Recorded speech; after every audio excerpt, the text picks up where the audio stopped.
Welcome to Beer Stories for Private Equity. Join us for our weekly happy hour, tapping into 27 years of PE experience, one pint at a time. Beer Stories for Private Equity is powered by Monogram Group. On today's show, we're excited to be joined by Alex Rawling of Raw Selection. And for Monogram Group, here's your host, Scott Markman. Please fasten your seatbelts. Welcome to Beer Stories for Private Equity. I'm Scott Markman, your host, and joining me today is Alex Rawling from Raw Selection. Alex, welcome to the podcast.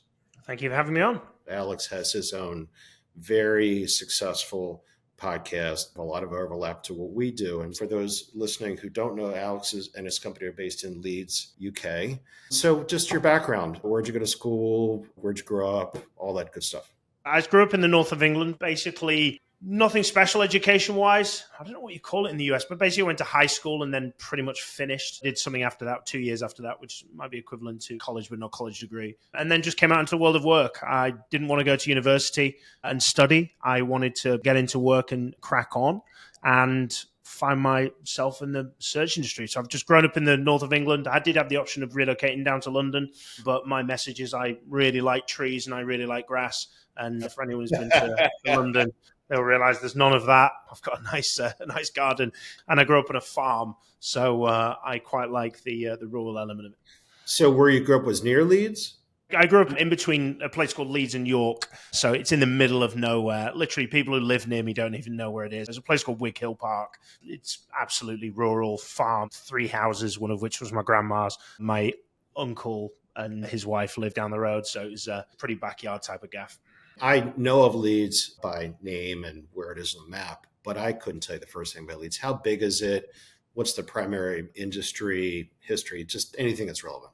Leeds has got a lot of history, actually. It goes back to the medieval. It used to be called Lloydis. It's in fighting with Manchester with regards to the power of the north, but Manchester's probably at least double the size. You could walk across the city centre of Leeds in a very short period of time, maybe 15, 20 minutes. It would take you probably 2 or 3 hours to get across Manchester. It's actually got the largest amount of investment in the whole of Europe with regards to regeneration of the city. And then we're actually trying to widen the city centres, but it's still in its infancy. I can't think of what it would be comparable to in the US, but it would be a very, very small, unbeknown city, I would guess.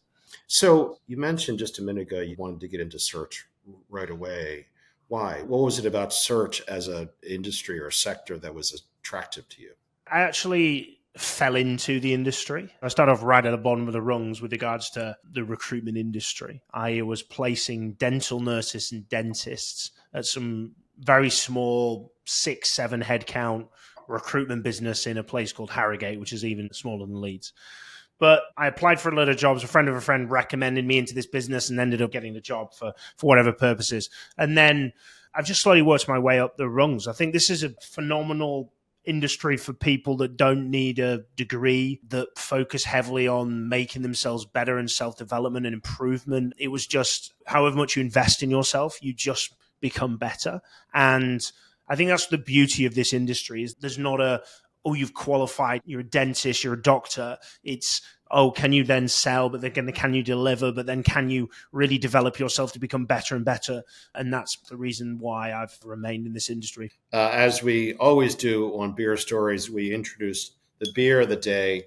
And because you're in the UK, I had to pick Samuel Adams. They're from Boston, maybe the first microbrewery brand in America. This is called Porch Rocker. I'm not on a porch and I'm not going to rock, but I'll let you know how it is. And here we go.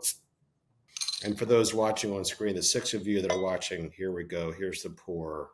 So you establish yourself in the career. It's something you feel you're good at and you enjoy. What was the leap to create your own firm? Well, it's actually my wife. She got pretty pissed with me coming home as miserable. I was working for a kind of mid-senior search firm and I really loved it. I was renowned for saying I'm living the dream and I love what I'm doing. And then I started looking upwards and seeing the people that I was working with and for, and I just wasn't inspired. I didn't feel like I was learning, developing, moving forward.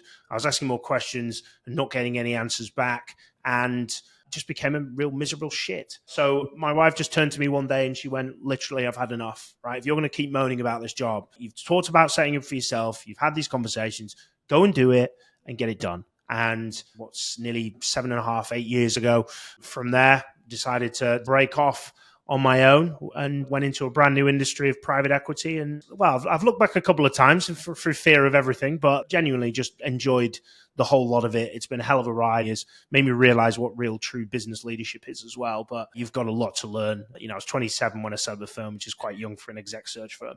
You had no entrepreneurial exposure prior to, meaning your parents or something. I grew up in a family that owned a small business in downtown Baltimore, and I just grew up with it. I just didn't know any different. Yeah, my dad has his own business, but it's a business of him and one, and he does kind of property maintenance.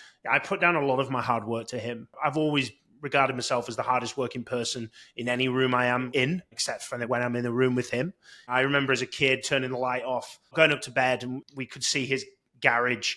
And the light was always on when I went to bed, and the light was always on when I woke up. My dad was always hustling, building rabbit hutches, fixing cars. But that's literally the extremity. My dad got out of farming as early as possible. He couldn't stand it. So he had to do something himself. He's one of these guys that would win every quiz you sat down with. He just retains information like no man's business. That's probably what spurred me on to the standard of person I wanted to work for, and I just couldn't find that. I learned a ton from my parents who worked together. They started the business here I was born and owned it for 30 years, and they retired. They sold it a month before I started Monogram Group. But I will tell you in all candor, it was not super hard work.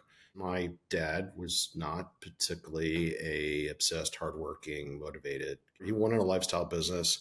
He wanted to play golf on the weekend and watch TV at night, and that was kind of it. I'm not that way. I'm more like you, Alex. I am the hardest working person. I can't turn that off. And I love what I do, so it's not a problem, but it's just we're wired differently. So let's now pivot to your firm being grounded in private equity. Was that at the beginning of you putting the lights on, or did you come into that a little bit later? Probably through a bit of ego and a bit of wanting to do the bigger stuff. I wanted to do executive appointments. It was the bit that was missing from my last firm. I wanted to go after the biggest and the brightest and the best. And I did tons of research into different industries, but it's getting the path to who owns the business. And that's not simple. You've got to navigate boards and work out where they are and not easy to map. And then I came across private equity and I was like, that's really interesting. And lo and behold, I should have done a lot more research. I should have done a lot more preparation, but I just found an industry that I've now love, and I found an industry that's growing like hell, and I found an industry with a lot of money in it. So, boy, doesn't that sound familiar? I did the assessment of the money side, and there's been more billionaires created in private equity and venture capital than any other industry. You look at some of the biggest, brightest, well-known firms, and you're like, David Rubenstein's still alive. And he's come from, fair enough, lawyer, but to now billionaire. And it's, wow. I have to stop you. When talk about beer stories, this is a beer story, and it's 10 seconds. David Rubenstein is a nice Jewish boy from my hometown, Baltimore. And this is the honest to God truth. I grew up 6 blocks from David Rubenstein. I went to kindergarten a block from his house, but he just bought the Baltimore Orioles. So he's a hot topic in my circle of friends because he made an incredible fortune and career and then came back and is now investing into the hometown. It's amazing. These guys have all done what they've done, and people say it was entitled and his parents were successful, but these guys have created billions in their lifetime. Their assets under management are incredible, and what they've built. So you decide there's opportunity here. What I would really love for you to tell our listeners is you're not in New York, you're not in Chicago, you're not in London, you're in Leeds, which is a great place, but it's like not the obvious, easy answer to establish a practice in what you do and kill it. So I want to know about that. So I've done international search for quite some time, and 95% of our business comes from the US. We do very little across Europe. I've got one search at the moment for a UK firm that's owned by a US firm that's owned by a US private equity firm. We've done jobs and searches and things in various different places when we started, but we just concentrated. And it's down to narrowing your niche and really specializing in a space and committing to it. And initially we were far too broad. We tried to do searches in the DACH region, which is Germany, Switzerland. We did placement in the Nordics, in Copenhagen, and we did a lot of work initially in the States. and it was the main concentration of our business. And then we just slowly stopped doing the searches in Europe. And we went from being 60% US and then just continued to grow. We just built the foundations of the business on just delivering. And I'm a big believer that people don't care where your accountant provider is, anything from a service basis. They just want exceptional people, and they want a service that they don't go to the end and go, we've really overpaid for that, feel screwed over. And that's fundamentally why it's worked. There is firms in the US that won't work with us, of course, but there's firms all over the place that won't work with X because, it's called Beer Stories and the guy doesn't drink, or it's because it's called X and it's this. There's tons of reasons, but that's why we had to be very good, because we didn't get the good searches to begin with. We got the horrible stuff. That's the kind of stuff that we had to pick up till we could get, the bit more juicier. In the development of, I'll call it relationships or initial opportunities, did you make biz dev trips over the US and knock on doors and show up people's, conference rooms, or just all remote? All phone, all outreach. Believe it or not, I've actually only ever been to the US 3 times in my whole life.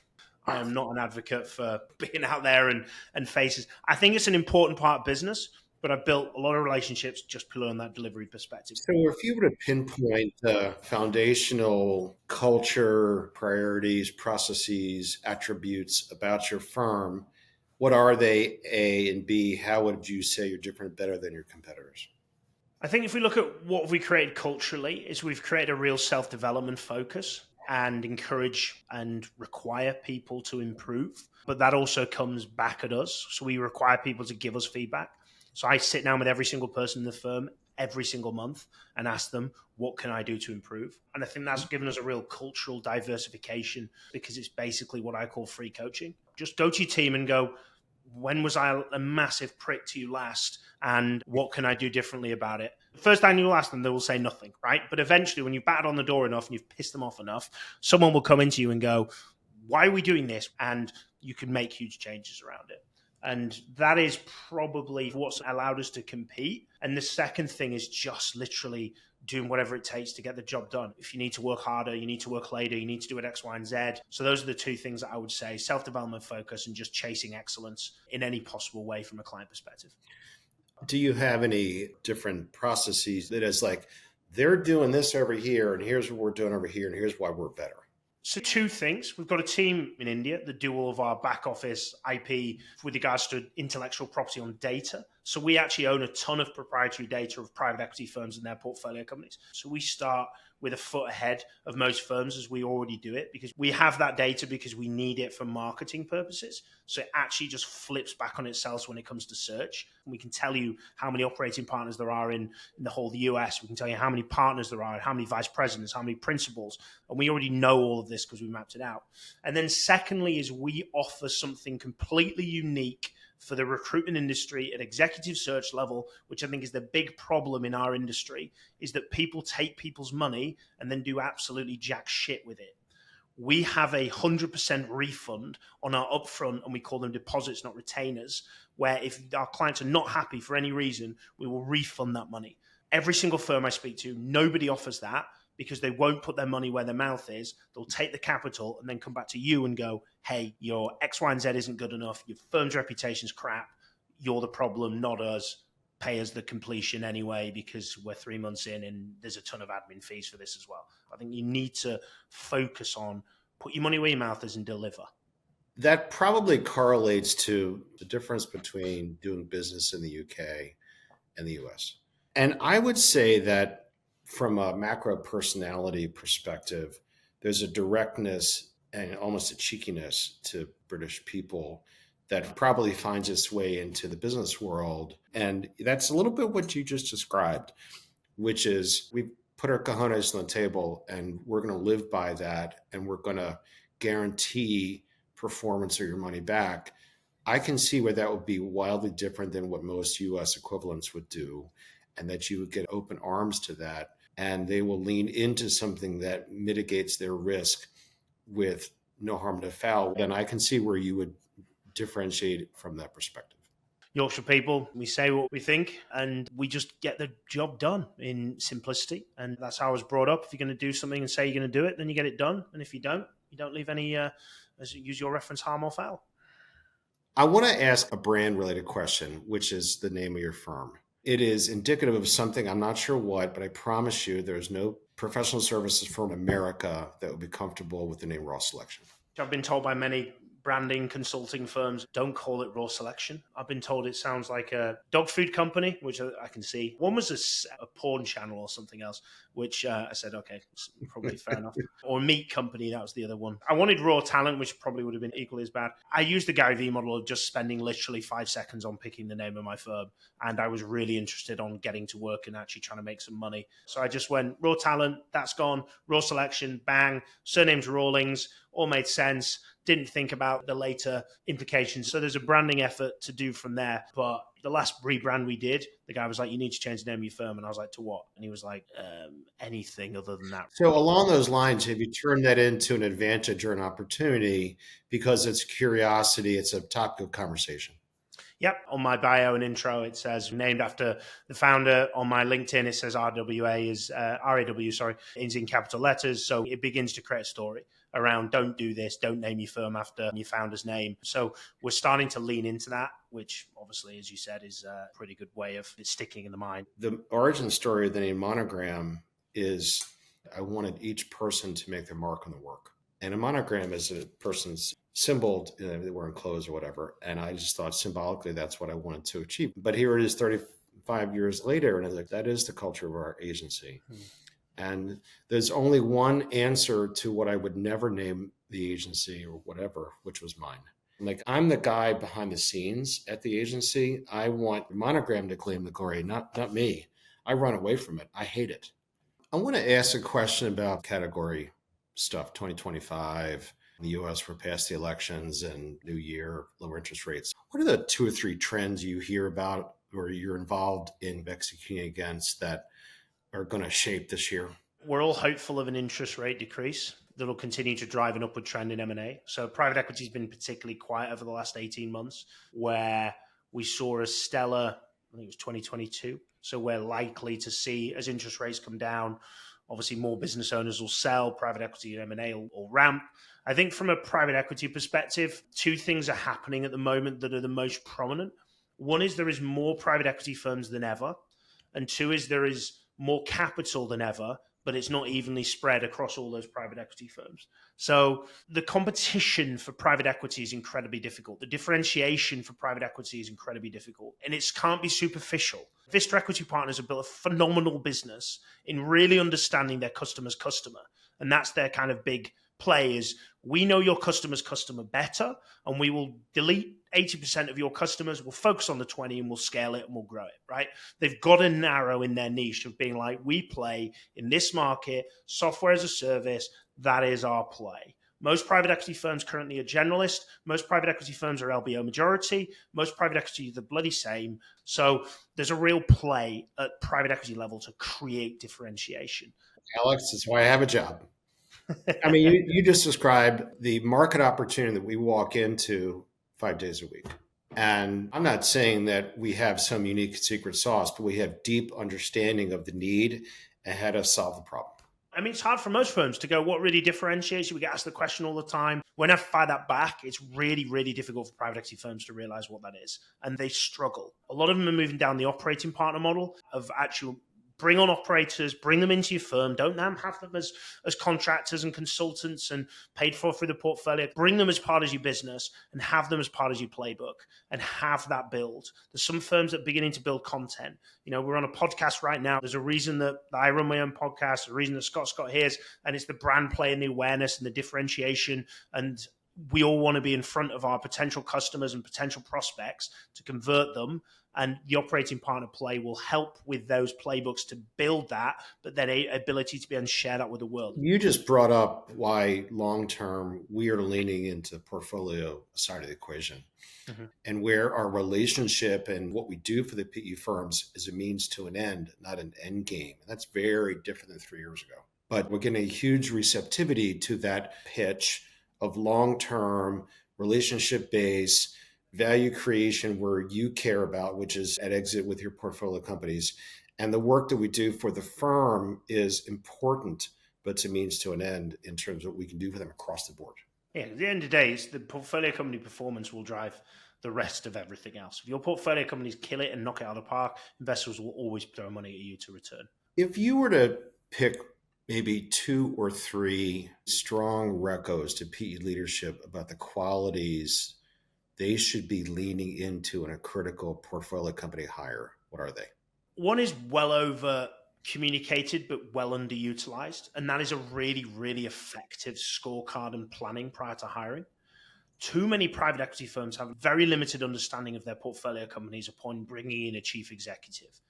The amount of executives I speak to that go, yeah, they told us it was this, it isn't really that. And that isn't a problem on the basis that the executive coming in and therefore having to pivot, but it is if you've hired the wrong person. The big play for scorecards and doing it effectively, really understanding, and scorecards don't just go on the basis of here's your private equity, here's your portfolio company, here's what they're looking to do. It breaks down, here's what your executive team actually in your portfolio company's strengths and weaknesses are. Do you need to hire because of this? Do you need to hire because of that? What are you going to do in that term period? Everyone focuses on your start of process and your end of process. We need to work at the middle process of what you need to deploy in the middle category, not just can this person exit, can this person do a couple of roll-ups before we start to do everything else. And then once that's been fully understood, to then challenge that, do we actually need to make this appointment, or is there another larger return on investment appointment? Because a chief executive's role is to understand the biggest constraints the business faces and choose the top 3 at that moment to tackle, and then be able to get the business to deliver on those top 3. And if they are the biggest return on investment ones, you will increase your revenue, EBITDA, and EBITDA multiple or exit multiple upon that process. But the private equity firms don't understand well enough what is needed and who is needed. And if we just spend a bit more time on that, the biggest private equity firms in the world have below 25% success rate on C-suite hires. I won't name the firm because the guys told me in confidence, but it's a firm that if anyone says in private equity, they will well know. And their retention rate, their success rate on appointments in the first 12 months is below 25%. Wow, that's pretty brutal. And if you told your investors that, nobody would be playing with you, because they'd be like, well, if you can't even get good executives to run these companies, because all we're doing is rushing. We're rushing the process to fill the hole, to fill the problem, to fix the issue. My observation is the number one valued resume attribute is have done this before and had a successful exit. And then B, this niche market really well because we're putting all of our money on the line for this niche. Have you worked in these widgets and that widget's business before? Because that's a risk mitigating consideration. My observation in participating in all of these projects we're working on is that the human side, the EQ, is what really rises to the surface as to the leaders that we find the most effective in what they are hired to do.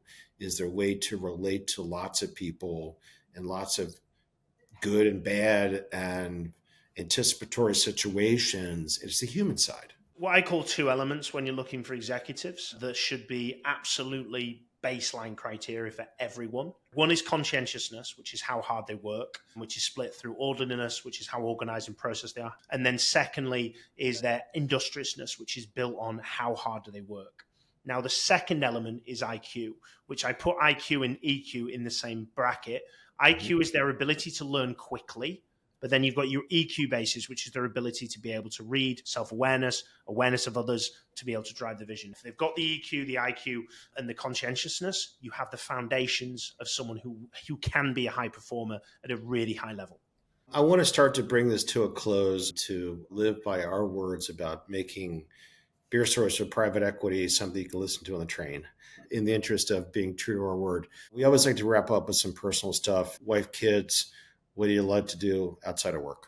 Yeah, so I've got wife and 1 son. I didn't realize how much having a kid would just change the world. It's the best thing that's ever happened. Genuinely, it's changed my perspective on a huge amount of things.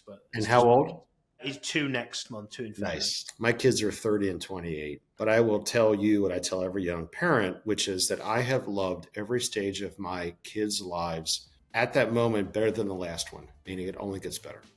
Every month, every year at this point, albeit it's only been 2. It's just got better, and I don't want it to go quickly because I fear my son being 28 or 30 or whatever, and it being a different thing. But you got to enjoy and soak it in. Well, sir, this has really been a treat. I greatly appreciate your time and your energy and your stories, and we look forward to continuing our conversation into the future. Thank you very much for having me on, Scott. From all of us at Monogram Group, thanks for tuning in to Beer Stories for Private Equity, Episode 18. Don't forget to hit the subscribe button and you'll be notified as we release new episodes. Please check out the show notes in the description from today's episode. Our email is podcast@monogramgroup.com. Feel free to email us with any comments or questions, and we'll try to answer them in our next episode.